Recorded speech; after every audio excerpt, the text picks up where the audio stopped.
ഇനി നമുക്ക് നോക്കാനുള്ള BI കോമ്പോണന്റ് എന്ന് പറയുന്ന 4ാമത്തെ യൂണിറ്റ് ആണ്. നമുക്ക് എന്ത് ചെയ്യാം, 4ാമത്തെ യൂണിറ്റിലോട്ട് പോവാം. അപ്പോൾ നമുക്ക് നോക്കാം എന്താണ് BI കോമ്പോണന്റ് എന്നുള്ളത് അല്ലേ. നമ്മൾ ഇതിൽ പ്രധാനപ്പെട്ടുള്ള കാര്യങ്ങൾ മാത്രമായിരിക്കും പറയുന്നത്. ബാക്കി എന്ത് ചെയ്യാം, നിങ്ങൾ പഠിക്കുന്ന സമയത്ത് ഡിസ്കസ് ചെയ്യാം കേട്ടോ. അപ്പോൾ ബിസിനസ് ഇന്റലിജൻസ് അല്ലെങ്കിൽ BI കോമ്പോണന്റ് എന്ന് പറഞ്ഞു കഴിഞ്ഞാൽ ഇവിടെ ബിസിനസ് ഇതിലെന്ത് ചെയ്യാണ്, മാനേജ്മെന്റ് ആൻഡ് ടെക്നോളജിക്കൽ സ്ട്രക്ചേഴ്സിനെ ഫെസിലിറ്റേറ്റ് ചെയ്തുകൊണ്ട് ഡാറ്റ കളക്ട് ചെയ്യുക, അതിനെ സ്റ്റോർ ചെയ്യുക, അതിനെ ആ ഒരു ബിസിനസ്സിൽ നിന്നുകൊണ്ട് തന്നെ എന്ത് ചെയ്യുക, അനലൈസ് ചെയ്യുക എന്നുള്ളതാണ് ബിസിനസ് ഇന്റലിജൻസിലെ പ്രധാനപ്പെട്ട പ്രോസസ്സുകൾ വരുന്നത്. ഇവിടെ ഡാറ്റ മൈനിങ്, അതിൻ്റെ data operation analysis, bench marking, descriptive analytics എല്ലാം ഇതിൽ ഉൾപ്പെടുന്നുണ്ട്, ബിസിനസ് അനലറ്റിക്സിൽ ഉൾപ്പെടുന്നുണ്ട്. അപ്പോൾ മാനേജേഴ്സിന് കറക്റ്റ് ആയിട്ടുള്ള റിപ്പോർട്ട്സ് ആയിരിക്കാം, കീ പെർഫോമൻസ് ഇൻഡിക്കേറ്റേഴ്സ് ആയിരിക്കാം, ട്രെൻഡ് ആയിരിക്കാം, ഇതൊക്കെ കറക്റ്റായിട്ട് കൊടുക്കുന്നത് എന്തിലൂടെ ആയിരിക്കും, ഈ ബിസിനസ് ഇൻ്റലിജൻസിലൂടെ ആയിരിക്കും. അപ്പോൾ ബിസിനസ് ഇൻ്റലിജൻസിന് വേണ്ടി നമ്മൾ ഡിഫറെൻറ്റ് സോഫ്റ്റ്വെയർസും കാര്യങ്ങളൊക്കെ യൂസ് ചെയ്യുന്നുണ്ട് അല്ലേ. അപ്പോൾ അതൊക്കെയാണ് ഇവിടെ പറഞ്ഞ ഹിസ്റ്ററീസും കാര്യങ്ങളും അതിൻ്റെ ഇവല്യൂഷനും കാര്യങ്ങളൊക്കെ പറയുന്നുണ്ട്. അതൊക്കെ നിങ്ങൾ ജസ്റ്റ് നോക്കി വെക്കുക. ഈ ബിസിനസ് അനാലിസിസും അതുപോലെ ബിസിനസ് ഇൻ്റലിജൻസും രണ്ടും രണ്ട് കാര്യമാണ്. ബിസിനസ് അനാലിസിസ് എന്ന് പറഞ്ഞു കഴിഞ്ഞാൽ എന്ത് ചെയ്യാണ്, പാസ്റ്റ് അല്ലെങ്കിൽ പാസ്റ്റ് ആൻഡ് പ്രസന്റ് ഡാറ്റയെ നമ്മൾ എന്ത് ചെയ്യാണ്, പ്രോസസ്സ് ചെയ്യാണ്. അത് വെച്ചിട്ട് നമ്മൾ സോൾവിങ് ഓപ്പറേഷണൽ പ്രോബ്ലംസ് ആണ് നമ്മൾ സോൾവ് ചെയ്യുക. എന്നാൽ ബിസിനസ് ഇൻ്റലിജൻസ് എന്ന് പറഞ്ഞാൽ it process past and present data four solving anticipated problems ആണ്. ഇപ്പൊ നമ്മൾ മറ്റേത് ഓപ്പറേഷൻ പ്രോബ്ലംസിനാണ് സോൾവ് ചെയ്യുന്നത്, ആന്റിസിപ്പേറ്റഡ് പ്രോബ്ലംസ് ആണ് എവിടെ സോൾവ് ചെയ്യുന്നത്, ബിസിനസ് ഇന്റലിജൻസിൽ സോൾവ് ചെയ്യുന്നത് എന്നുള്ളതാണ് അടുത്ത ഒരു പ്രത്യേകത എന്ന് പറയുന്നത്, അല്ലെങ്കിൽ ഒരു ഡിഫറൻസ് എന്ന് പറയട്ടോ. പിന്നെ സൊല്യൂഷൻ നോക്കുകയാണെങ്കിൽ ഒരു ഇമ്മീഡിയറ്റ് പ്രോബ്ലംസിന്റെ സൊല്യൂഷൻ കണ്ടുപിടിക്കുന്നതിനാണ് ബിസിനസ് അനാലിസിസ് നമ്മൾ ചെയ്യുക. എന്നാൽ ഫ്യൂച്ചർ സൊല്യൂഷൻസ് ആണ് എവിടെ, അല്ലെങ്കിൽ ഫ്യൂച്ചർ പ്രോബ്ലംസിന്റെ സൊല്യൂഷൻസ് ആണ് നമുക്ക് എവിടെ കിട്ടുന്നത്, ബിസിനസ് ഇന്റലിജൻസിലൂടെ നമുക്ക് കിട്ടാം. ഇൻ നേച്ചർ നോക്കുകയാണെങ്കിൽ ബിസിനസ് അനാലിസിസ് എന്ന് പറഞ്ഞാൽ ഒരു സ്ട്രാറ്റജിക് ആയിരിക്കും, എന്നാൽ ഒരു ടാക്ടിക് ആയിട്ടുള്ള കാര്യമാണ് ബിസിനസ് ഇന്റലിജൻസിലൂടെ വരിക. KPI റിപ്പോർട്ടാണ് പ്രധാനമായിട്ടും, KPI റിപ്പോർട്ട്സ് ഉണ്ടാക്കാനാണ് ബിസിനസ് അനാലിസിസ് യൂസ് ചെയ്യുന്നതെങ്കിൽ സ്റ്റാറ്റിസ്റ്റിക്കൽ ആൻഡ് ക്വാണ്ടിറ്റേറ്റീവ് റിസർച്ച് ചെയ്യുന്നതിനാണ് ബിസിനസ് ഇന്റലിജൻസ് നമ്മൾ യൂസ് ചെയ്യുക. ഇതാണ് ഇതിന്റെ ഡിഫറൻസ് എന്ന് പറയുന്നത്. 2 മാർക്സിന് ഇമ്പോർട്ടൻ്റ് ആണ് കേട്ടോ.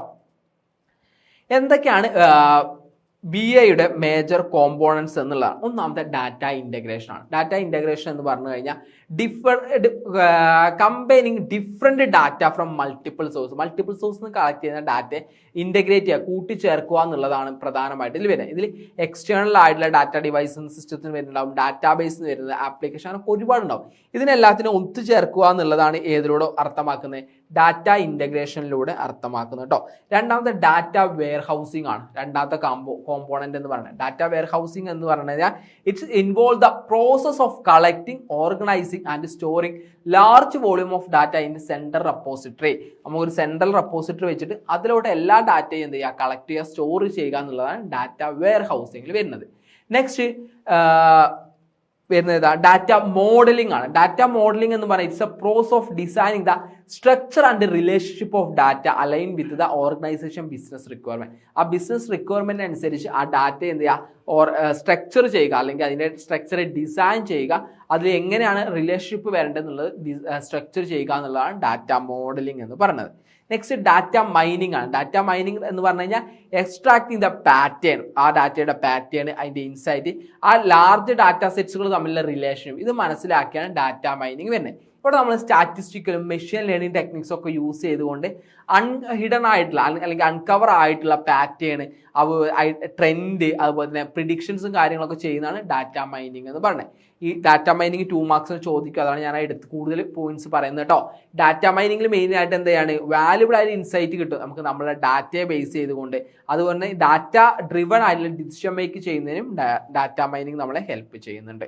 നെക്സ്റ്റ് ഒരു കോമ്പോണന്റ് ആണ് റിപ്പോർട്ടിംഗ് ആൻഡ് ഡാഷ്ബോർഡിംഗ്. റിപ്പോർട്ടിംഗ് ആൻഡ് ഡാഷ്ബോർഡിംഗ് എന്ന് പറഞ്ഞു കഴിഞ്ഞാൽ ഇതിനെ വിഷ്വലി നമ്മൾ എന്ത് ചെയ്യുക, പ്രസന്റ് ചെയ്യുക എന്നുള്ളതാണ് വരുന്നത്. റിപ്പോർട്ട്സ് ആയിട്ട്, ചാർട്ടായിട്ടും, ഇന്ററാക്റ്റീവ് ഡാഷ്ബോർഡ്സ് ആയിട്ട് നമ്മൾ പ്രസന്റേഷൻ, അതാണ് ഇവിടെ വരുന്നത് അടുത്തൊരു കോമ്പോണന്റ് വരുന്നത്. പിന്നെ നമ്മൾ പറഞ്ഞ OLAP ആണ്, ഓൺലൈൻ അനലിറ്റിക്കൽ പ്രോസസ്സിംഗ് ആണ്, OLAP ആണ് ഇവിടെ വരുന്നത് കേട്ടോ. അതൊരു കോമ്പോണന്റ് ആണ്. പിന്നെ ഡാറ്റ വിഷ്വലൈസേഷൻ എന്ന് പറഞ്ഞാൽ ഡാറ്റയുടെ പ്രസന്റേഷൻ ആണ്. It involve the presenting of data in visual format such as chart, graph and maps. ഇതിലൊക്കെ നമുക്ക് എന്ത് ചെയ്യാം, അണ്ടർസ്റ്റാൻഡ്, നമുക്ക് എന്തായിരിക്കും ഒരു ഫോട്ടോയിലൂടെ കാണുന്ന ഒരു ടെക്സ്റ്റ് വായിക്കുന്നതിനേക്കാൾ കൂടുതൽ ഒരു ഫോട്ടോ കാണുമ്പോൾ നമുക്ക് കൂടുതൽ മനസ്സിലാവും. അതാണ് ഡാറ്റ വിഷ്വലൈസേഷൻ എന്ന് പറഞ്ഞത്. പിന്നെ പ്രിഡിക്റ്റീവ് അനാലിസിസ്, നമ്മൾ നേരത്തെ പറഞ്ഞുള്ള പ്രിഡിക്റ്റീവ് അനാലിസിസ് ഇതിൻ്റെ ഒരു കോമ്പോണൻ്റ് ആണ്. പിന്നെ പെർഫോമൻസ് മാനേജ്മെന്റ് ആണ്. പെർഫോമൻസ് മാനേജ്മെന്റ് എന്ന് പറഞ്ഞു കഴിഞ്ഞാൽ നമ്മളുടെ പെർഫോമൻസ് കണ്ട് മോണിറ്റർ ചെയ്യുക, അതിന് എന്ത് ചെയ്യുക, KPIs യൂസ് ചെയ്ത്, കീ പെർഫോമൻസ് ഇൻഡിക്കേറ്റേഴ്സ് യൂസ് ചെയ്ത് മെഷർ ചെയ്യുക എന്നുള്ളതാണ് പെർഫോമൻസ് മാനേജ്മെന്റ് വരിക. നമുക്കൊരു ആക്ച്വൽ പെർഫോമൻസ് ഉണ്ടും സ്റ്റാൻഡേർഡ് പെർഫോമൻസ് ഉണ്ടും. ഇത് നമ്മൾ കമ്പാരിസൺ ചെയ്തുകൊണ്ടാണ് നമ്മുടെ പെർഫോമൻസും കാര്യങ്ങളും മെഷർ ചെയ്യുക. പിന്നെ ഡാറ്റ ഗവേണൻസ് ആണ് കേട്ടോ. ഡാറ്റ ഗവേണൻസ് എന്ന് പറഞ്ഞു കഴിഞ്ഞാൽ it establishing policies, procedure and control to ensure quality and accuracy and security of data. ഒരു ഡാറ്റയുടെ ക്വാളിറ്റി, സെക്യൂരിറ്റി, ആക്യുറസി ഉറപ്പുവരുത്തുന്നതിനാണ് ഡാറ്റ ഗവേണൻസ് നമ്മൾ ഉപയോഗിക്കുന്നത്. ഓക്കെ, ഇനി ബെനിഫിറ്റ്സ് ഓഫ് ബിസിനസ് ഇന്റലിജൻസ് ആണ് നമുക്ക് നോക്കാനുള്ളത്. ഒന്നെന്ന് പറഞ്ഞത് നമ്മുടെ ഓപ്പറേഷണൽ എഫിഷ്യൻസി എന്ത് ചെയ്യാൻ പറ്റും, നമുക്ക് ഇമ്പ്രൂവ് ചെയ്യാൻ പറ്റും. നല്ല ഡാറ്റ ഡ്രിവൺ ആയിട്ടുള്ള, നമുക്ക് ഡാറ്റാബേസ് ചെയ്തിട്ടുള്ളത് ഇന്റലിജൻസ് യൂസ് ചെയ്തുകൊണ്ടുള്ള ഡാറ്റാസ് നമുക്ക് യൂസ് ചെയ്യും. അതുപോലെ സിംപ്ലിഫൈഡ് ആയിട്ടുള്ള പ്രോസസ്സാണ് ചെയ്യുന്നത് അല്ലേ. ഓട്ടോമേഷൻ ആയതുകൊണ്ട് തന്നെ നമുക്ക് നല്ല രീതിയിൽ അനാലിസിസും കാര്യങ്ങളും ചെയ്യാൻ സാധിക്കും. അതുകൊണ്ട് തന്നെ എന്ത് ചെയ്യും, ഇത് മാനുവലായി ചെയ്യുന്നതിനേക്കാൾ ടൈമും കാര്യങ്ങളൊക്കെ കുറയ്ക്കും. അതുകൊണ്ട് തന്നെ എഫിഷ്യൻസി ഇൻക്രീസ് ചെയ്യുക, ഓപ്പറേഷൻ എഫിഷ്യൻസി ഇൻക്രീസ് ചെയ്യാം. എന്ത് ഹെൽപ്പ് ചെയ്യുന്നു, ബിസിനസ് ഇന്റലിജൻസ് ഹെൽപ്പ് ചെയ്യും. പിന്നെ പെർഫോമൻസ് കാര്യങ്ങൾ മോണിറ്റർ ചെയ്യാൻ വേണ്ടി നമ്മൾ പറഞ്ഞ key performance indicators in real ടൈമിലൊക്കെ ചെയ്തുകൊണ്ട് പെർഫോമൻസ് മെഷർ ചെയ്യാൻ വേണ്ടി ഹെൽപ്പ് ചെയ്യും. പിന്നെ എന്താ ചെയ്യുക, കോമ്പറ്റേറ്റീവ് എഡ്ജ്, നമ്മൾ ഇത്തരത്തിൽ എന്ത് ചെയ്യുക, അഡ്വാൻസ്ഡ് ആയിട്ടുള്ള BI എക്യുപ്മെന്റ്സ് ഒക്കെ ചെയ്യുന്നത് കൊണ്ട് തന്നെ നമുക്ക് മറ്റുള്ള നമ്മുടെ മാർക്കറ്റ് ട്രെൻഡ്സ് ഒക്കെ നമുക്ക് പെട്ടെന്ന് മനസ്സിലാക്കാൻ സാധിക്കും. അതോടുകൂടി നമ്മുടെ കോമ്പറ്റേറ്റീവിൽ നിന്ന് നമുക്ക് വ്യത്യസ്തമായിട്ട് എന്ത് ചെയ്യാൻ പറ്റും, നമുക്ക് കസ്റ്റമേഴ്സിന്റെ ബിഹേവിയർ മനസ്സിലാക്കി അതിനനുസരിച്ചുള്ള സ്ട്രാറ്റജീസ് ബിൽഡ് ചെയ്യാൻ സാധിക്കും. അങ്ങനെ നമുക്കൊരു കോമ്പറ്റേറ്റീവ് എഡ്ജ് നമുക്ക് എന്ത് ചെയ്യാൻ പറ്റും, ക്രിയേറ്റ് ചെയ്യാൻ സാധിക്കും. അതൊക്കെയാണ് അതിൽ വരുന്നത്. നെക്സ്റ്റ് കസ്റ്റമർ സാറ്റിസ്ഫാക്ഷൻ ആണ്. നെക്സ്റ്റ് വരുന്ന ഒരു കാര്യം എന്ന് പറഞ്ഞാൽ കസ്റ്റമറുടെ സാറ്റിസ്ഫാക്ഷൻ ആണ്. കസ്റ്റമർ സാറ്റിസ്ഫാക്ഷൻ നമുക്ക് കൂട്ടാൻ പറ്റും. റിസ്ക് മാനേജ്മെന്റ്, റിസ്ക് ക്രൂഷ്യൽ റോളാണ് BIക്ക് ഉള്ളത്. കാരണം നമ്മൾ ഇൻഫോംഡ് ഡിസിഷൻസും കാര്യങ്ങളും എടുക്കുന്നത് കൊണ്ട് തന്നെ നമുക്ക് എന്ത് പറ്റും, റിസ്ക് മാനേജ് ചെയ്യാൻ സാധിക്കും. Next data driven culture, data driven ആയിട്ടുള്ള മെഷേഴ്സും കാര്യങ്ങളും നമുക്ക് ചെയ്യാൻ സാധിക്കും എന്നുള്ളതാണ് വരുന്നത്. പിന്നെ നിങ്ങൾ എന്ത് ചെയ്യാം, ബിസിനസ് ലോയർ എന്നുള്ളത് നിങ്ങൾ ജസ്റ്റ് നോക്കിയാൽ മതി. അത്രയ്ക്ക് ഇമ്പോർട്ടൻ്റ് ആയിട്ടുള്ള ഒരു ഏരിയ അല്ല ബിസിനസ് ലോയർ എന്ന് പറയുന്നത് കേട്ടോ. അഡ്മിനിസ്ട്രേറ്റീവ് ലോയർ, ഓപ്പറേഷൻ ലോയർ എന്നൊക്കെ പറഞ്ഞിട്ടുള്ള കുറച്ച് ലോയേഴ്സ് ഉണ്ട്. അത് നിങ്ങൾ എന്ത് ചെയ്യാൽ മതി, നോക്കി വെച്ചാൽ മതി. അത്രയ്ക്ക് ഇമ്പോർട്ടൻ്റ് ആയിട്ടുള്ള ഒന്നല്ല. ഇനി അടുത്ത ഇമ്പോർട്ടൻ്റ് ആയിട്ടുള്ള ഒരു ഭാഗം എന്ന് പറയുന്നത് യൂസസ് ഓഫ് BI ആണ്. ഒന്നെന്ന് പറയുന്നത് കൃത്യമായിട്ട് എന്ത് ചെയ്യാം, മാനേജ്മെന്റിൽ നമുക്ക് ഉപയോഗിക്കാൻ സാധിക്കും. അതുപോലെ തന്നെ ഓപ്പറേഷൻ ആൻഡ് എന്ത് ചെയ്യുക, ഓപ്പറേഷൻ സ്ട്രാറ്റജിക് പ്ലാനിങ്ങിന് വേണ്ടി നമുക്ക് യൂസ് ചെയ്യാം. ഒന്നാണ് അത് മാനേജ്മെന്റിൽ പ്ലാനിങ്ങിന് യൂസ് ചെയ്യാൻ പറ്റും, റിസോഴ്സ് അലോക്കേറ്റ് ചെയ്യുന്നതിന് വേണ്ടി യൂസ് ചെയ്യാൻ പറ്റും, കസ്റ്റമറിനെ അനാലിസിസ് ചെയ്യുന്നതിന് വേണ്ടി യൂസ് ചെയ്യാൻ പറ്റും, റിസ്ക് മാനേജ് ചെയ്യുന്നതിന് വേണ്ടി യൂസ് ചെയ്യാം, കൊളാബറേഷൻ ആൻഡ് കമ്മ്യൂണിക്കേഷന് വേണ്ടി യൂസ് ചെയ്യാം, ഡാറ്റാ ബേസ്ഡ് ആയിട്ടുള്ള ഇൻഫർമേഷൻസ് വെച്ചിട്ട് ഡിസിഷൻസ് എടുക്കുന്നതിന് വേണ്ടി യൂസ് ചെയ്യാൻ സാധിക്കും, പെർഫോമൻസ് മോണിറ്റർ ചെയ്യാൻ വേണ്ടി ഉപയോഗിക്കാം. ഇതൊക്കെയാണ് മാനേജ്മെന്റിൽ പ്രധാനമായിട്ട് എന്തെങ്കിലും ഇതിൻ്റെ ഉപയോഗങ്ങൾ എന്ന് പറഞ്ഞത്. പിന്നെ ഓപ്പറേഷൻ എഫിഷ്യൻസിയിൽ നമുക്കിത് ഇൻക്രീസ് ചെയ്യാൻ, അതായത് പ്രോസസ്സൊക്കെ ഒപ്റ്റിമൈസ് ചെയ്യാം, ബെസ്റ്റ് വേ നമുക്ക് എന്ത് ചെയ്യാം, നമുക്ക് കണ്ടുപിടിക്കാൻ ഇത് ഹെൽപ്പ് ചെയ്യും. അതുപോലെ തന്നെ ഇൻവെൻട്രി കൃത്യമായിട്ട് നമ്മുടെ ഇൻവെൻട്രി മാനേജ്, ഓവർഫ്ലോ അണ്ടർഫ്ലോ ഒന്നും ഇല്ലാതെ ഓവർ സ്റ്റോക്കിങ് അണ്ടർ സ്റ്റോക്കിങ് ഒന്നും കൃത്യമായിട്ട് മാനേജ് ചെയ്യുന്നതിന് വേണ്ടിയിട്ട് ഇത് നമ്മളെ ഹെൽപ്പ് ചെയ്യും. അതുപോലെ തന്നെ കൃത്യമായിട്ടുള്ള റിസോഴ്സ് കറക്റ്റായി യൂട്ടിലൈസ് ചെയ്യാനും അലോക്കേറ്റ് ചെയ്യുന്നതിന് വേണ്ടിയിട്ട് ഹെൽപ്പ് ചെയ്യും. ഡിമാൻഡ്, നമ്മളുടെ ഫ്യൂച്ചറിൽ നമുക്ക് എത്ര ഡിമാൻഡും കാര്യങ്ങളും ഉണ്ടാവും എന്നുള്ളത് ഫോർകാസ്റ്റ് ചെയ്യുന്നതിന് വേണ്ടിയിട്ടും എന്ത് ചെയ്യുന്നുണ്ട്, ഇത് ഹെൽപ്പ് ചെയ്യുന്നുണ്ട് കേട്ടോ. പിന്നെ റിയൽ ടൈം ആയിട്ട് ഓരോ കാര്യങ്ങളും മോണിറ്റർ ചെയ്യുന്നതിന് വേണ്ടി നമുക്ക് എന്തെങ്കിലുമൊക്കെ തെറ്റുകൾ പറ്റിക്കഴിഞ്ഞാൽ അതിന് കൃത്യമായ അലേർട്ടും കാര്യങ്ങളും തരുന്നതിന് വേണ്ടിയിട്ടും BI നമ്മളെ ഹെൽപ്പ് ചെയ്യുന്നുണ്ട്. Next data analysis and reporting and പിന്നെ quality control and defect tracking. നമ്മുടെ കൃത്യമായിട്ട് ക്വാളിറ്റിയും കാര്യങ്ങളും നോക്കും. BI യൂസ് ചെയ്തുകൊണ്ടാവും തന്നെ അവിടെ കൃത്യമായിട്ട് നമുക്ക് പ്രൊഡക്റ്റിൻ്റെ ക്വാളിറ്റിയും കാര്യങ്ങളും ട്രാക്ക് ചെയ്യാനും ഡിഫക്റ്റ് കാര്യങ്ങളുണ്ടെങ്കിൽ അത് എന്തുകൊണ്ട് ഉണ്ടായി എന്നുള്ളതൊക്കെ നോക്കാനൊക്കെ നമ്മൾ ഇത് ഹെൽപ്പ് ചെയ്യുന്നുണ്ട്. അതാണ് പ്രധാനമായിട്ട് വരുന്നത്. പിന്നെ പ്രോസസ് മാനേജ്മെന്റിലും റൂട്ട് കോസും കാര്യങ്ങൾ അനാലിസിസ് ചെയ്യുന്നതിന് വേണ്ടിയിട്ട്, പ്രോസസ് ഓട്ടോമേഷന് വേണ്ടിയിട്ട്, ഇംപ്രൂവ്മെന്റ് ഇനിഷ്യേറ്റീവ് എടുക്കുന്നതിന് വേണ്ടി, കൊളാബറേഷൻ കമ്മ്യൂണിറ്റി, ഇതിലൊക്കെ ഇത് വല്ലാതെ ഹെൽപ്പ് ചെയ്യുന്നുണ്ട് കേട്ടോ. പിന്നെ നമുക്ക് നോക്കിയാൽ പെർഫോമൻസ് ഇംപ്രൂവ്മെന്റ്, പെർഫോമൻസ് ഡാഷ്ബോർഡിന്റെ പ്രസന്റേഷൻ ആണല്ലേ, കൃത്യമായിട്ടുള്ള പ്രസന്റേഷനും കാര്യങ്ങളും ഉണ്ടായതുകൊണ്ട് നമുക്ക് ഇങ്ങനെയാണെന്നുള്ള രീതിയിൽ നമുക്ക് ഇത് ചെയ്തുകൊണ്ട് എന്ത് ചെയ്യാൻ പറ്റും, കാണിക്കാൻ പറ്റും. അതുകൊണ്ട് തന്നെ എന്താ വിഷ്വലൈസ് ചെയ്യുമ്പോൾ കൂടുതലായിട്ട് എന്ത് ചെയ്യും, നമുക്ക് മനസ്സിലാക്കാനും കാര്യങ്ങളും ഇത് ഡാറ്റയിലൂടെ സാധിക്കും. പിന്നെ ട്രെൻഡും പാറ്റേൺസും ഒക്കെ ഐഡന്റിഫൈ ചെയ്യണം, അതിനനുസരിച്ച് നമുക്ക് സ്ട്രാറ്റജീസ് ബിൽഡ് ചെയ്യുന്നതിന് വേണ്ടിയിട്ട് ഹെൽപ്പ് ചെയ്യുന്നുണ്ട്. പിന്നെ ബെഞ്ച് ബെഞ്ച് മാർക്കിങ്ങിലെ, അതായത് ബെഞ്ച് മാർക്കിംഗ് എന്ന് പറഞ്ഞു കഴിഞ്ഞാൽ നമ്മുടെ ആക്ച്വൽ പെർഫോമൻസും അതുപോലെ തന്നെ സ്റ്റാൻഡേർഡ് പെർഫോമൻസ് ആയിട്ട് അത് തമ്മിൽ എന്ത് ചെയ്യും, ഒരു ബെഞ്ച് മാർക്ക് സെറ്റ് ചെയ്യും. അതനുസരിച്ച് കമ്പാരിസൺ ചെയ്തുകൊണ്ട് ചേഞ്ചസോ കാര്യങ്ങളോ ഉണ്ടായിക്കഴിഞ്ഞാൽ അത് അനലൈസ് ചെയ്യുന്നതിന് വേണ്ടി ഹെൽപ്പ് ചെയ്യുന്നുണ്ട്. അതൊക്കെയാണ് പ്രധാനമായിട്ട് എന്ത് ചെയ്യുക ഇതിൻ്റെ കാര്യങ്ങൾ. പിന്നെ ഗോൾ സെറ്റ് ചെയ്യുന്നതിനും അത് കൃത്യമായി ട്രാക്ക് ചെയ്യുന്നതിന് വേണ്ടിയിട്ട് നമുക്ക് ഏത് യൂസ് ചെയ്യാൻ സാധിക്കും എന്നാണ് പറഞ്ഞത്. നമുക്ക് ബിസിനസ് അനലറ്റിക്സിൽ നമുക്ക് ഏത് BI ഇതിൻ്റെ യൂസിങ് ആണ് പറഞ്ഞത്, അല്ലെങ്കിൽ യൂസസ് പറഞ്ഞത്. ഓക്കെ, പിന്നെ കസ്റ്റമേഴ്സിന് കൃത്യമായ എക്സ്പീരിയൻസും കാര്യങ്ങളും കൊടുക്കുന്നതിന് വേണ്ടിയിട്ട് നമുക്ക് ഏത് യൂസ് ചെയ്യാൻ സാധിക്കും, നമുക്കിത് യൂസ് ചെയ്യാൻ സാധിക്കും. അതായത് കസ്റ്റമർ എക്സ്പീരിയൻസ് എന്ന് പറയുന്നത് കസ്റ്റമറുടെ ബിഹേവിയർ അനലൈസ് ചെയ്യുന്നതിനായിരിക്കാം. BIയിൽ എന്ത് ചെയ്യേണ്ടത്, കസ്റ്റമറെ എങ്ങനെയാണ് കസ്റ്റമറുടെ ബിഹേവിയറും കാര്യങ്ങളും നോക്കുന്നതിന് വേണ്ടിയിട്ട് ഇത് ഹെൽപ്പ് ചെയ്യും. അതുപോലെ തന്നെ പർച്ചേസിങ് ഹിസ്റ്ററി മനസ്സിലാക്കാൻ വേണ്ടിയിട്ട്, അവരുടെ ബ്രൗസിങ് ഹാബിറ്റ്സ് നോക്കാൻ വേണ്ടിയിട്ട്, ഇൻട്രാക്ഷൻ വിത്ത് കമ്പനി എങ്ങനെയാണ്, ഇങ്ങനത്തെ കാര്യങ്ങളൊക്കെ മനസ്സിലാക്കുന്നതിന് വേണ്ടിയിട്ടും ഒക്കെ എന്ത് ചെയ്യുന്നുണ്ട്, ഇത് ഹെൽപ്പ് ചെയ്യുന്നുണ്ട്. അതോടൊപ്പം തന്നെ ആ ഓരോ പേഴ്സണലൈസേഷൻ, ടാർഗറ്റ് മാർക്കറ്റ്, ഇപ്പോൾ ഞാൻ ഇന്ന കാര്യത്തെക്കുറിച്ച് സെർച്ച് ചെയ്യും. ഇപ്പോൾ നിങ്ങൾ കണ്ടിട്ടുണ്ടാവും, നിങ്ങളുടെ സാധനത്തെക്കുറിച്ച് സെർച്ച് ചെയ്ത് കഴിഞ്ഞാൽ നിങ്ങളുടെ പിന്നെ ഇൻസ്റ്റാഗ്രാമിലൊക്കെ അത് മാത്രം വരുന്നൊരു അവസ്ഥയാണ്. അത് നമുക്ക് നല്ല രീതിയിൽ സെർച്ചിങ്ങും കാര്യങ്ങളൊക്കെ പേഴ്സണലൈസ്ഡ് ആയിട്ട് നമുക്ക് ടാർഗറ്റ് മാർക്കറ്റിംഗ് ചെയ്യുന്നതിന് വേണ്ടിയിട്ടും BI ഹെൽപ്പ് ചെയ്യുന്നുണ്ട്.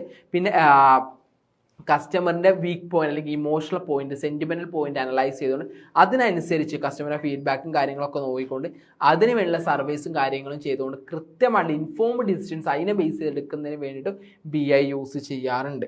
പിന്നെ കസ്റ്റമറുടെ ഒരു ജേണി മാപ്പ് ഡെവലപ്പ് ചെയ്യുന്നതിന് വേണ്ടിയിട്ട്, അതായത് ട്രാക്ക് ചെയ്ത് അവരുടെ ഇൻട്രാക്ഷൻസ്, ഡിഫറെൻ്റ് ആയിട്ടുള്ള ടച്ച് പോയിന്റ്സ്, അതിലെ ഇൻട്രാക്ഷൻസും കാര്യങ്ങളൊക്കെ ട്രാക്ക് ചെയ്യുന്ന ഒരു ജേണി മാപ്പ് ബിൽഡ് ചെയ്യുന്നതിന് വേണ്ടിയിട്ട് എന്ത് യൂസ് ചെയ്യാറുണ്ട്, നമ്മൾ BI യൂസ് ചെയ്യാറുണ്ട്. പിന്നെ റിയൽ ടൈമായിട്ട് കസ്റ്റമറിൻ്റെ ഇൻസൈറ്റ്സും കാര്യങ്ങളും നമുക്ക് കിട്ടുന്നതിന് വേണ്ടിയിട്ട് നമ്മൾ ഏത് യൂസ് ചെയ്യാറുണ്ട്, BI നമ്മൾ യൂസ് ചെയ്യാറുണ്ട് കേട്ടോ. ഇത് നമുക്ക് അടുത്ത ബ്ലോക്കാണ് നമുക്ക് നോക്കാല്ലേ, data integration and data modelling. Okay, പക്ഷെ നമ്മൾ ഇന്ന് എന്ത് ചെയ്യാണ്, നമ്മളിപ്പോൾ ഇവിടെ വൈൻഡപ്പ് ചെയ്യുകയാണ്. സെക്കൻഡ് ബ്ലോക്കിൽ നമ്മൾ വൈൻഡപ്പ് ചെയ്യുകയാണ്. ബാക്കി കാര്യങ്ങൾ നമ്മൾ എന്ത് ചെയ്യണം, കൂടുതൽ അടുത്തൊരു സെഷനിലായിരിക്കും നമ്മൾ ഡിസ്കസ് ചെയ്യാൻ പോകുന്നത് കേട്ടോ. അപ്പോൾ നമ്മൾ ഇന്ന് പറഞ്ഞു നിർത്തിയ കാര്യങ്ങൾ ഞാൻ ഒന്നും കൂടി പറയാം. നമ്മളിപ്പോൾ തുടക്കം ഫസ്റ്റ് ഇതിൽ നിന്ന് നമ്മൾ പോകുന്നതായിരുന്നു, എന്താണ് ബിസിനസ് അനലിറ്റിക്സ്, ബിസിനസ് എന്താണ്, അതിൻ്റെ ഫങ്ഷൻസ്, കോർ ബിസിനസ് ഫങ്ഷൻസ് നമ്മൾ പറഞ്ഞു. അതിനുശേഷം നമ്മൾ അവിടെ നിന്ന് ഇങ്ങോട്ട് പോരുകയാണെന്നുണ്ടെങ്കിൽ നമ്മൾ പിന്നീട് അവിടെ നിന്ന് എന്തൊക്കെ പറഞ്ഞു, കോർ ബിസിനസ് ഫങ്ഷൻസിന് ശേഷം നമ്മൾ എന്തൊക്കെയാണ് ITയുടെ ഇൻഫർമേഷൻ ടെക്നോളജി ബിസിനസ്സിൽ എങ്ങനെയാണ് യൂസ് ചെയ്യുന്നത്, ഡിജിറ്റൽ മാർക്കറ്റിംഗ് എന്താണ്, അതിൻ്റെ ആപ്ലിക്കബിലിറ്റി എന്താണ് നമ്മൾ പറഞ്ഞു. അതുപോലെ തന്നെ ഡിജിറ്റൽ മാർക്കറ്റിങ്ങിന് പുറമെ വേറെ കുറേ കാര്യങ്ങൾ നമ്മൾ പറഞ്ഞിട്ടുണ്ടായിരുന്നില്ലേ, OLAPയെ കുറിച്ച് പറഞ്ഞിട്ടുണ്ടായിരുന്നു. അതുപോലെ തന്നെ എന്തൊക്കെയാണ് ഇനിഷ്യേറ്റീവ്സ് എടുത്തിട്ടുള്ള ഈ ആർട്ടിഫിഷ്യൽ ഇൻ്റലിജൻസ് അനലറ്റിക്സ് കാര്യങ്ങൾ നമ്മൾ പറഞ്ഞു. അതാണ് നമ്മൾ ഫസ്റ്റ് യൂണിറ്റ് പ്രധാനമായിട്ട് നമ്മൾ പറഞ്ഞിട്ടുണ്ടായിരുന്നത്. പിന്നെ എന്താണ് CRM, അതുപോലെ തന്നെ എന്താണ് നമ്മളുടെ ERP സോഫ്റ്റ്വെയർ, അതിൻ്റെ അഡ്വാൻറ്റേജസും ഡിസഡ്വാൻറ്റേജസും നമ്മൾ പറഞ്ഞു. പിന്നെ അനലറ്റിക്സിലോട്ട് വന്ന സമയത്ത് എന്താണ് ഡാറ്റ അനലറ്റിക്സ്, ഡാറ്റ എങ്ങനെയാണ് പ്രോസസ് ചെയ്ത് ഇൻഫർമേഷനിലോട്ട് എത്തിക്കുന്നത്, ഏതൊക്കെ ഫോം ഓഫ് ഡാറ്റ ഉണ്ട്, എന്താണ് സെമി സ്ട്രക്ചേർഡ് ഡാറ്റ, എന്താണ് സ്ട്രക്ചേർഡ് ഡാറ്റ, എന്താണ് അൺസ്ട്രക്ചേർഡ് ഡാറ്റ, പിന്നെ എന്താണ് ഡാറ്റ ക്ലാസിഫിക്കേഷൻ്റെ മെയിൻ ഒബ്ജക്റ്റീവ്സ് നമ്മൾ പറഞ്ഞിട്ടുണ്ടായിരുന്നു. അതിനുശേഷം അതിൻ്റെ ക്യാരക്ടറിസ്റ്റിക്സും കാര്യങ്ങളും നോക്കി. പിന്നെ ഇമ്പോർട്ടൻ്റ് ആയിട്ട് difference between data and informations നമ്മൾ നോക്കി. ഇങ്ങനെ കുറേ കാര്യങ്ങളാണ് നമ്മൾ ഈ ഒരു യൂണിറ്റിൽ നോക്കിയിട്ടുണ്ടായിരുന്നത് അല്ലേ. അതിനുശേഷം നമ്മൾ ഡിഫറെൻറ്റ് ടൈപ്പ് ഓഫ് അനാലിസിസിനെ കുറിച്ച് പറഞ്ഞിട്ടുണ്ടായിരുന്നു. പ്രിഡിക്റ്റീവ് അനാലിസിസ്, അതുപോലെ തന്നെ ഡയഗ്നോസ്റ്റിക് അനാലിസിസ്, അതുപോലെ തന്നെ ഡിസ്ക്രിപ്റ്റീവ് അനാലിസിസ്, അങ്ങനെ അതുപോലെ കൊഗ്നിറ്റീവ് അനാലിസിസ്, അങ്ങനെ കുറച്ച് ടൈപ്പ് ഓഫ് അനാലിസിസ് നമ്മൾ പറഞ്ഞു. ഇതൊക്കെയായിരുന്നു നമ്മൾ ഈ ഒരു യൂണിറ്റിൽ പ്രധാനമായിട്ട് നമ്മൾ ഡിസ്കസ് ചെയ്തിട്ടുണ്ടായിരുന്നത്. അതിനുശേഷം നമ്മൾ പോന്നിട്ടാണെന്നുണ്ടെങ്കിൽ ഡിജിറ്റൽ ഡാറ്റ നമ്മൾ ഡിജിറ്റലി സ്റ്റോർ ചെയ്യുക അല്ലെങ്കിൽ ഡിജിറ്റലി പ്രോസസ്സ് ചെയ്യുകയാണെങ്കിൽ അതിന് ഡിജിറ്റൽ ഡാറ്റ എന്ന് പറയാൻ നമ്മൾ പറഞ്ഞിട്ടുണ്ടായിരുന്നു. അത് ഡിജിറ്റൽ ഡാറ്റയ്ക്ക് ശേഷം അതിൽ ടൈപ്പ് ഓഫ് ഡിജിറ്റൽ ഡാറ്റയെ കുറിച്ച് നമ്മൾ പറഞ്ഞു. അതിനുശേഷം OLAP, OLTP അത് തമ്മിലുള്ള ഡിഫറൻസ് കാര്യങ്ങൾ നമ്മൾ ഡിസ്കസ് ചെയ്തു. അവിടെ നമ്മൾ വേറെയും കുറേ പോയിന്റ്സ് പറഞ്ഞിട്ടുണ്ടായിരുന്നു. പിന്നെ DSS എന്താണ്, DSSൻ്റെ കോമ്പോണൻസ് എന്തൊക്കെയാണെന്നുള്ളത് നമ്മൾ ഡിസ്കസ് ചെയ്തു. പിന്നെ പ്രധാനമായിട്ട് അവിടെ ഡിസ്കസ് ചെയ്യൽ എന്തായിരുന്നു മാനേജ്മെൻറ്റ് ഇൻഫർമേഷൻ സിസ്റ്റം എന്നുള്ള MIS എന്നുള്ളതായിരുന്നു. പിന്നീട് നമ്മൾ എന്ത് ചെയ്യുക, BI എന്താണെന്നുള്ളത് നോക്കി, BIയുടെ ഡിഫറെൻറ്റ് കോമ്പോണൻസും കാര്യങ്ങളും നമ്മൾ നോക്കി. ഇത്രയും കാര്യങ്ങളാണ് നമ്മൾ ഈ ഒരു സെഷനിൽ നോക്കിയിട്ടുള്ളത്. നമ്മുടെ സെഷൻ നമ്മൾ എന്തായാലും ഇപ്പോൾ ഇവിടെ വൈൻഡ് അപ്പ് ചെയ്യുകയാണ്. ആദ്യത്തെ 4 യൂണിറ്റ്സ് നിങ്ങൾക്ക് കവർ ചെയ്തിട്ടുണ്ട്. പിന്നെ ബാക്കിയുള്ള യൂണിറ്റ്സ് നമ്മൾ നെക്സ്റ്റ് ഒരു സെക്ഷനിലായിരിക്കും കവർ ചെയ്യുന്നത്. അപ്പോൾ ടു ബി ഫ്രാങ്ക്ലി പറയുക, നിങ്ങളുടെ ഒരു ആക്റ്റീവായിട്ട് നിങ്ങൾ നിലനിൽക്കാത്തതുകൊണ്ട് തന്നെ കൂടുതൽ പോയിന്റ്സ് പറയാനാണെന്നുണ്ടെങ്കിൽ കൂടുതൽ ആക്റ്റീവായിട്ട് ബാക്കി ഞാൻ ഇത് മൊത്തം ഇന്ന് കംപ്ലീറ്റ് ചെയ്യണം തന്നെ ആയിരുന്നു വിചാരിച്ചിട്ടുണ്ടായത്. പക്ഷെ നമുക്ക് മൊത്തം കംപ്ലീറ്റ് ചെയ്യാൻ നിങ്ങളുടെ ഭാഗത്തു നിന്നുള്ളൊരു ആക്റ്റീവ് ഇല്ലാത്തത് കൊണ്ട് തന്നെ നമുക്ക് അതിനനുസരിച്ചുള്ള എന്ത് ഉണ്ടായിരുന്നു, ഒരു ഇത് കിട്ടിയില്ല. അതാണ് പ്രധാനമായിട്ടുള്ളൊരു കാര്യം എന്ന് പറയുന്നത്. അപ്പോൾ അടുത്തൊരു സെഷനിലോട്ട് വരുമ്പോൾ നിങ്ങൾ ആക്റ്റീവായിട്ട് വരിക. അപ്പോൾ നമുക്ക് എന്തെങ്കിലും ഒരു ടാർഗറ്റ് വെച്ചിട്ട് നമുക്ക് എന്ത് ചെയ്യാം, കാര്യങ്ങൾ പോവാം. അപ്പോൾ നമുക്ക് എന്ത് ചെയ്യാം, ഈ ഒരു വീഡിയോയ്ക്ക് അല്ലെങ്കിൽ ഈ ഒരു ലൈവിൻ്റെ സെഷൻ നമുക്കൊരു 100 ലൈക്കൊക്കെ വരികയാണെന്നുണ്ടെങ്കിൽ നമുക്ക് എന്ത് ചെയ്യാം, മറ്റൊരു സെഷനിൽ ബാക്കിയുള്ള കാര്യങ്ങൾ ഡിസ്കസ് ചെയ്യാം. ഓക്കെ. അപ്പോൾ അല്ലാത്ത പക്ഷം നമുക്ക് എന്ത് ചെയ്യാം, നമ്മൾ ഒരു പാർട്ടിസിപ്പേഷൻ ഇല്ലാത്തത് കൊണ്ട് തന്നെയാണ് ഒരു സുഖം കിട്ടുന്നില്ല ക്ലാസ് എടുക്കാം. മറ്റ് ക്ലാസ്സുകളൊക്കെ എന്ന് പറഞ്ഞാൽ കഴിഞ്ഞ ലൈവ് വരെ നിങ്ങൾ നല്ല ആക്റ്റീവായിട്ട് ക്ലാസ് പാർട്ടിസിപ്പേറ്റ് ചെയ്യുമ്പോൾ നല്ല സുഖമായിരുന്നു, നമുക്ക് ഇങ്ങനെ പറയാനുള്ളൊരു ഇൻട്രസ്റ്റ് ഉണ്ടായിരുന്നു. പക്ഷെ ഇന്ന് നമുക്കത് നഷ്ടപ്പെട്ടു പോകുന്നുണ്ട്. സോ നമുക്ക് എന്ത് ചെയ്യാം, അടുത്തൊരു സെഷൻ നമുക്ക് ഉണ്ടാവും. പക്ഷേ ഈ ഒരു വീഡിയോയ്ക്ക് നമുക്കൊരു 100 ലൈക്ക് എന്നുള്ളൊരു മൈൽ സ്റ്റോൺ നമ്മൾ കംപ്ലീറ്റ് ചെയ്യുകയാണെന്നുണ്ടെങ്കിൽ നമുക്ക് എന്തായിരിക്കാം, അടുത്തൊരു വീഡിയോ ആയിരിക്കാം. ജസ്റ്റ് എനിക്കൊരു മോട്ടിവേഷന് വേണ്ടിയിട്ടാണ്. നമുക്ക് ഈ ഒരു വീഡിയോയ്ക്ക് വേണ്ടി 100 ലൈക്സ് കംപ്ലീറ്റ് ചെയ്യുകയാണെന്നുണ്ടെങ്കിൽ നാളെ നമുക്ക് എന്തായിരിക്കും, വൈകുന്നേരം നമുക്ക് ഇതിൻ്റെ ബാലൻസ് ആയിട്ടുള്ള ക്ലാസ്സുകൾ ഉണ്ടായിരിക്കും. സിമ്പിളാണ്. നാളെ വൈകുന്നേരം 7 മണിക്ക് മുന്നോടിയായിട്ട് നമുക്ക് ഒരു ഉച്ച വരെ വെക്കല, ഒരു 2:30-ക്കുള്ളിൽ എന്ത് ചെയ്തിട്ട് ഒരു 100 ലൈക്ക് കംപ്ലീറ്റ് ചെയ്യിച്ചാൽ നമുക്ക് എന്ത് ചെയ്യാം, നാളെ നൈറ്റ് ഇതിൻ്റെ സെക്കൻഡ് പാർട്ട് നമുക്ക് ഉണ്ടായിരിക്കുന്നതാണ്. അപ്പോൾ എനിവേ നമ്മൾ എന്ത് ചെയ്യാണ്, നമ്മളുടെ ക്ലാസ് ഇപ്പോൾ വൈൻഡപ്പ് ചെയ്യുകയാണ്. എനിവേ എല്ലാവരും എന്ത് ചെയ്യാം, പഠിക്കുക, എക്സാമിന് വേണ്ടി നല്ല രീതിയിൽ പ്രിപ്പയർ ചെയ്യുക. അപ്പോൾ എല്ലാവർക്കും ഓൾ ദ ബെസ്റ്റ്. അപ്പോൾ നമ്മൾ നമ്മുടെ ക്ലാസ് ഇവിടെ വൈൻഡപ്പ് ചെയ്യാണ്. താങ്ക്